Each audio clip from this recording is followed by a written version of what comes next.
Hi, welcome back to the Dog Daddy channel. Excuse me while I adjust myself, or the camera anyway. Good Sunday afternoon, and this episode is going to be why no doesn't work on your dog. And what this is really about, it's about a behavior that all of our dogs do. It's called urine marking. And urine marking is when dogs, both either male or female, what they'll do is they will actually, pee small amounts of urine inside the house. And why do they do this? Well, there's a multiple reason. There's a bunch of different reasons why they could be doing this.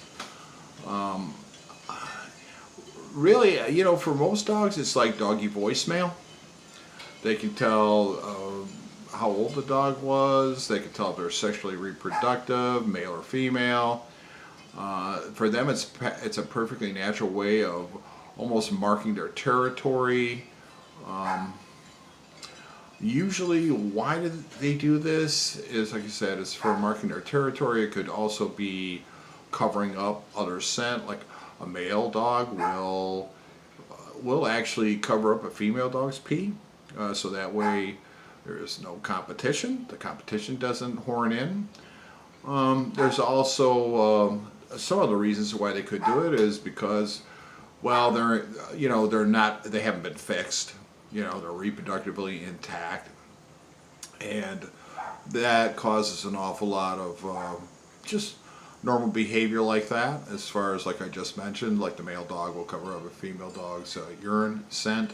So that way, especially if they're in heat, he doesn't have any competition from any other males. And then, like something new in the environment, new people, new objects. Sometimes people will wear shoes that already have, another dog has maybe sprayed them or, urine marked them. Even maybe a cat, a scent from a cat. They're going to do it to cover it up and to kind of take possession of that. There's also social triggers, which can be, they can be excited. They can be just new creatures come in, new dogs, new cats, new people. It can cause social triggers. There's also like medical issues. There's a little bit more. That's when it gets a little bit more serious. That's when incontinence can come into play. Older dogs, just like people, their bladders, they can't fully empty their bladders because of weak bladder muscles and etc. or other medical issues. They could have a urinary tract infection. There could be a medical cause. Again, this is where it gets a little deeper. I'm not a veterinarian. I'm not a vet tech. I'm merely a passionate pet owner that loves his dogs with,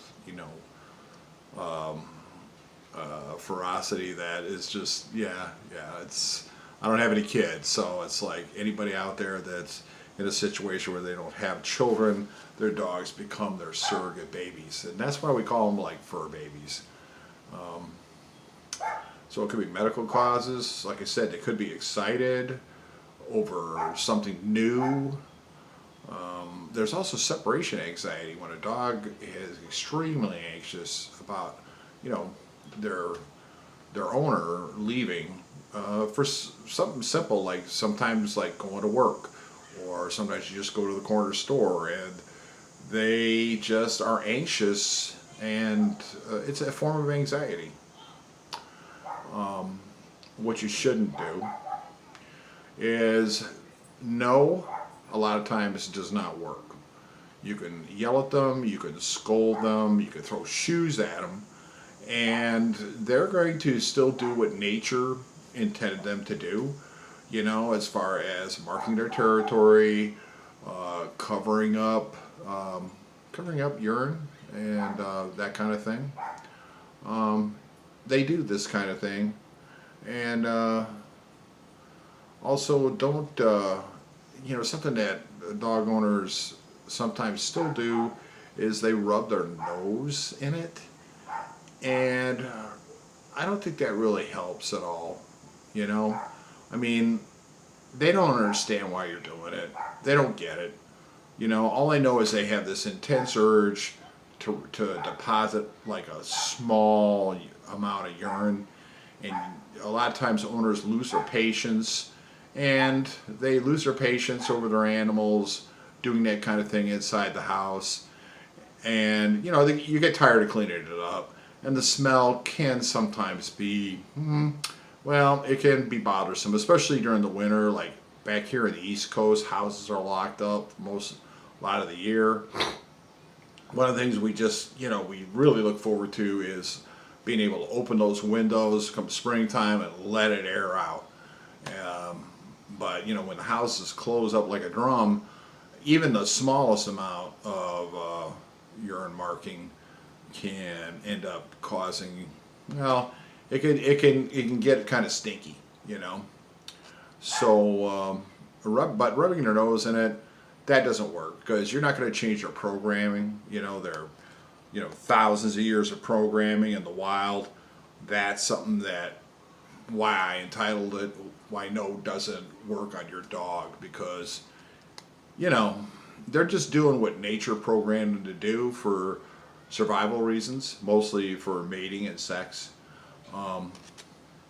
And one other thing you wouldn't want to do is you don't want to clean that spot with any kind of products that contain ammonia, because ammonia is a byproduct in everybody's urine, including yours, especially your dog's.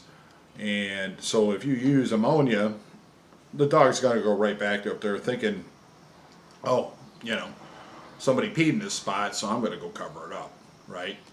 And so you're just in a self-perpetuating cycle.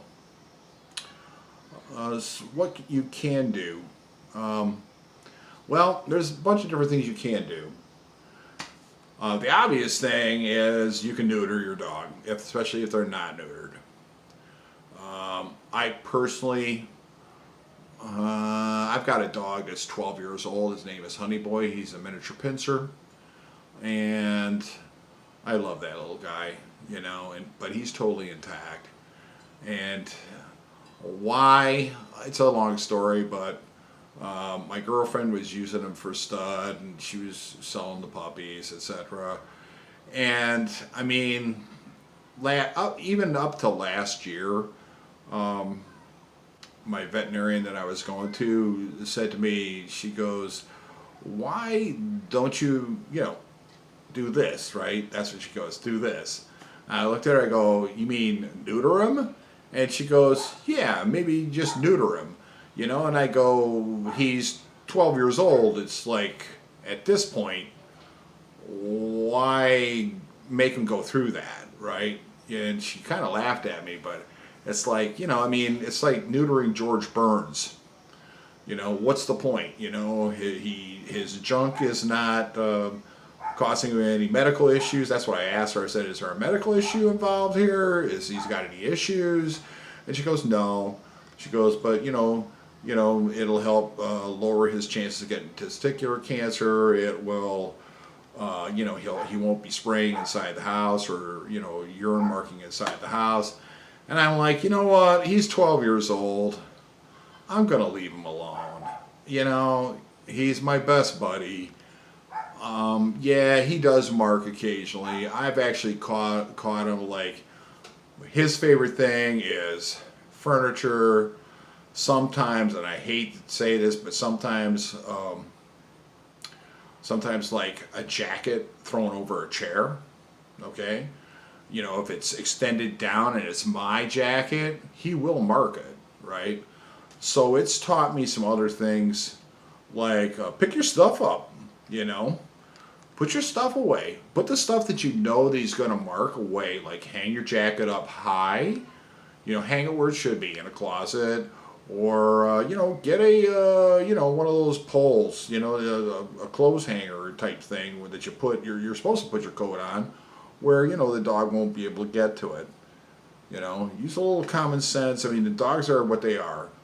Like I said, they pretty much are, you know, they're going to follow stuff that they're going to follow the directions of nature. You could also put treats around the spot that they have a tendency to spray at, and you can do that.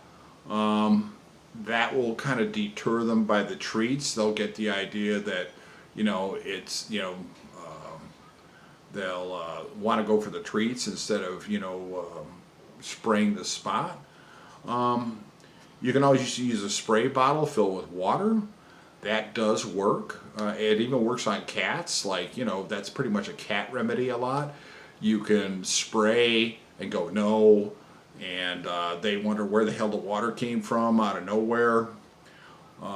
That works for both dogs and cats, but the thing is you got to catch them in the act. If you spray them afterwards, it's not going to make any sense to them. You got to remember, these, you know, these are like 6-year-old children, you know, or 8-year-old children. They don't get it all the time. You could also, I'm not that knowledgeable about this, but you could go to the vet and get some medications. There's also enzyme cleaners. I'm going to be right back.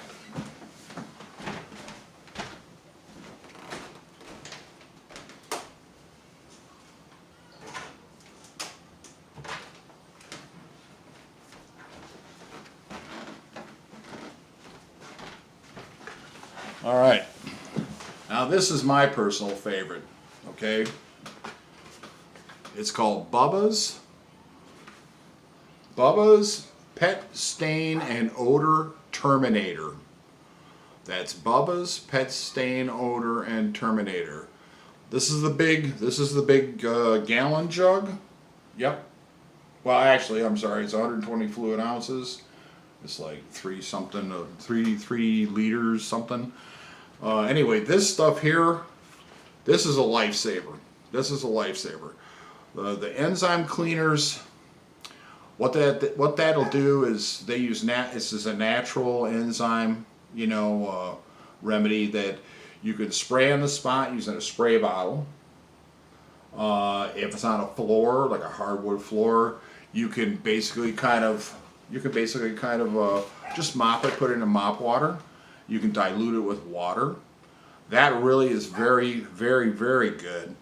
I've actually put it in a carpet shampooer with water. And I just shampoo the whole carpet. I got 3 little monsters, you know. And if one starts marking, well, the other 2, you know, aren't far behind even though they're fixed, right? Honey Boy's intact. So, anyway, this, you know, when you think about it, it's inexpensive compared to, you know, vet visits, neutering, or meds. And, you know, if you've got a dog that you're thinking about breeding because of, you know, you want to continue, you want to have a puppy by the same dog, then you might want to consider using this first, you know, before you go to that extreme. Plus, it's relatively inexpensive. It's not cheap, but compared to some of the other alternatives, it's relatively inexpensive. You know, but it's not permanent. That's the only other issue. That's the one downside to this, is that this will not last forever. It's good for about a month, depending on the dog, and then you have to reapply it again if you're using it on carpet, you know. But it's very, very useful. Again, that's like BUBBAS Pet Stain and Odor Terminator. This can be found on Amazon.com. I am going to leave a link for that in the description, so you can go ahead and click on that. And if you want to purchase it, they also have smaller sizes of this, but I always buy the economy size because, like I said, I got three little monsters, and you know, it's just better to have more than not enough. Anyway, there's going to be a link to this in the description. Also, you know, we are an Amazon affiliate, so I'm going to make a very small commission on this. You know, it's straight up, man. And also, I'm going to also put a PayPal link down in the description as well. If you want to donate to the channel, that helps us upgrade our equipment and, you know, get stuff like, you know, maybe a little voice mic and some lights and, you know, just try to make it look better. I'm not making a fortune on this type of stuff. I'm doing it because I love my dogs. And I know you do too. Anyway, if you have any comments, questions, concerns, you want to see a video of something, let me know. I'm going to be doing a video soon of my brother with his recent, he went out and got 2 French bulldogs. In fact, I'm going to go this afternoon and interview him for that. And I'll post that probably after this. So thank you so much for stopping and looking. And I know I've been kind of droning on for a little while. I hope you found this useful. If you have any other tips as far as helping other dog owners deal with that urine marking issue, then please feel free to leave a comment. Also like, share, and subscribe. Thanks a lot. You guys have a great day. I gotta go. Bye-bye.